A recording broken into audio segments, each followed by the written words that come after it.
It goes without saying that The Witcher 3 Wild Hunt is one of the best action RPGs of the modern era. It could be argued that it's the best thing CD Projekt Red has ever developed, though Cyberpunk 2077 might give it a run for its money now that it's not a broken game. Still, there's no denying the massive impact The Witcher 3 has on the video game industry, and that's what makes the upcoming The Blood of the Dawnwalker such an exciting prospect. What is The Blood of the Dawnwalker? For those that don't know, The Blood of the Dawnwalker comes from 5 former CD Projekt Red employees who helped create both The Witcher 3 and Cyberpunk.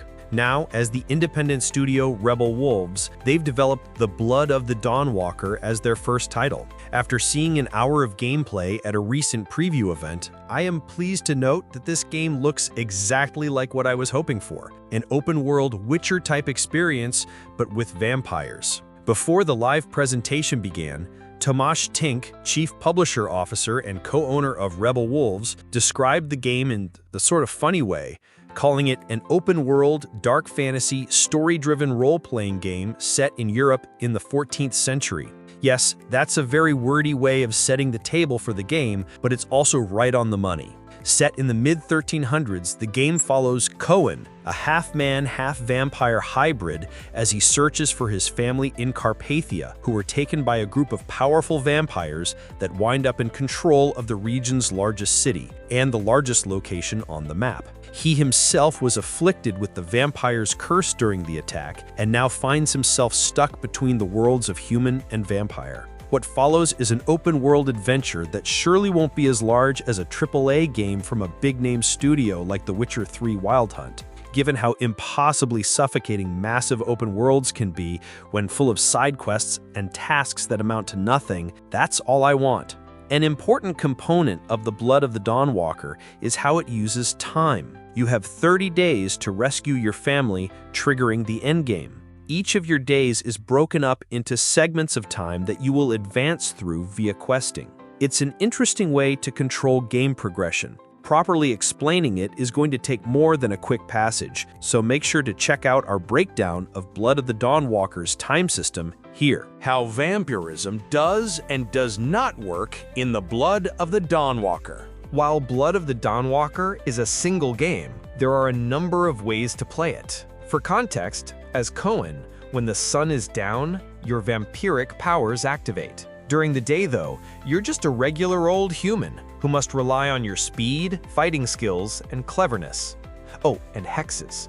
Cohen's human side can learn and level up hexes, but you don't have the supernatural powers vampirism brings. This creates an entirely unique playstyle from the way you approach the game as a vampire in the night.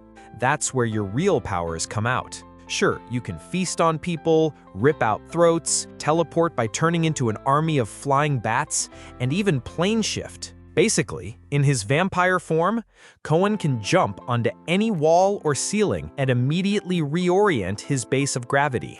Being a vampire lets you work in secret, operating in the shadows and making a lot of use of your teleporting powers, or out in the open, as you tear your way through baddies, bosses, and more. And yes, it's exactly as bloody and gory as you might expect, which is a lot. And naturally, your vampire side has finishers to end combat, from ripping off your opponent's limbs to draining their blood. You really can be as bloodthirsty and vicious as you'd like to be. However, there is a blood hunger Cohen experiences at night, a hunger that needs to be fed, adding an interesting extra task to keep him going. What if I don't want to be a vampire? Given the game is from the points of view of both sides of Cohen, my natural question was whether or not I even had to play as human or a vampire to actually finish the game. We are big on, player agency, player choices, and if they feel like it, then it will be possible to play to focus on the humankind or vampire kind. Lead quest designer Rafal Yankovsky explained. By default, we are expecting the players to mix and match, right? But yeah, I do think it's going to be an exciting, appealing experience to see just this one side of the game and then share it over the internet. Knowing you can play the game from start to finish using only your human or vampire side is an exciting prospect, sure to add quite a bit of replayability. The most important piece of information to come out of that revelation, though, is that there's more than one way to get to the end of the game. There are even some missions you could bypass entirely, even if they might seem required.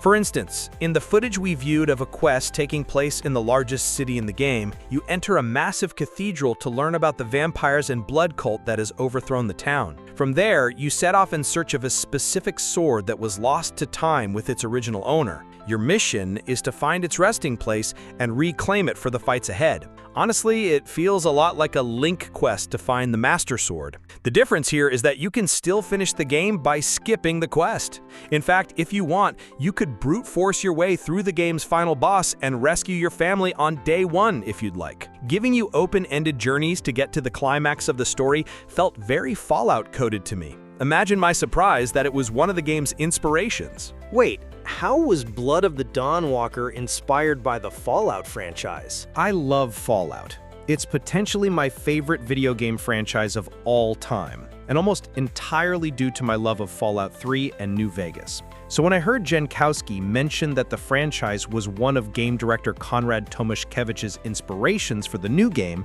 I had to know more. Specifically, Jankowski pointed to the first two entries in the Fallout franchise, due to its open structure, open nature, right?